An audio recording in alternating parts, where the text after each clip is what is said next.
Guys তোমরা একটা জিনিস চিন্তা করছো যে টিম RRQ, টিম অনিক, এখানে টিম লস, আর এখানে বুড়িরাম ইউনাইটেড। ভাই রে ভাই, এইগুলা কথা বাদই দিলাম।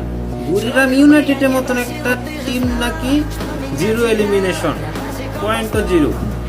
নিচের একটা দুইটা তিনটা চারটা পাঁচটা ছয়টা টিমের এলিমিনেশন জিরো, পয়েন্ট জিরো।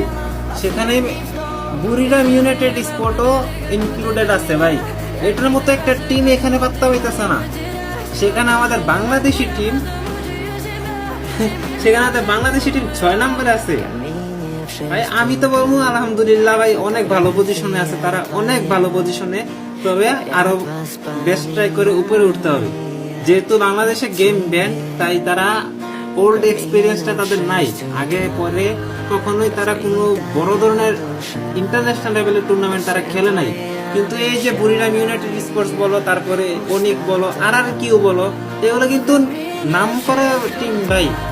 এগুলো যদি এখানে পাত্তা না পায়, সেখানে আমাদের রেড হক্স, আমাদের RSK আছে 6 নম্বর পজিশনে ভাই। এটা অনেক বড় একটা অ্যাচিভমেন্ট ভাই। যারা টুর্নামেন্টে অ্যাক্টিভ আছো, যারা টুর্নামেন্ট দেখো রেগুলার, তারাই বুঝতে পারো। তোমরা 2024 সালের টুর্নামেন্টটা দেখতে পারো, সেখানে আমাদের বুড়িরাম ইউনাইটেড ছিল, RRQ ছিল। এগুলো ভাই অনেক স্ট্রাগল করে সে পর্যন্ত গেছে। তো তারাই এখানে জিরো কিল, পয়েন্ট জিরো। সেখানে আমাদের RSK ভাই 6 নাম্বার পজিশন আছে ভাই। বাংলাদেশিদের জন্য একটাই কথা ভাই, তোমরা কেউ হতাশ হইও না। তারা তাদের সর্বোচ্চ চেষ্টা করতেছে, তারা 6 নাম্বার পজিশনে অলরেডি আছে। এটাই অনেক বড় অ্যাচিভমেন্ট ভাই, এটাই অনেক বড় অ্যাচিভমেন্ট, আর কিছু চাই না।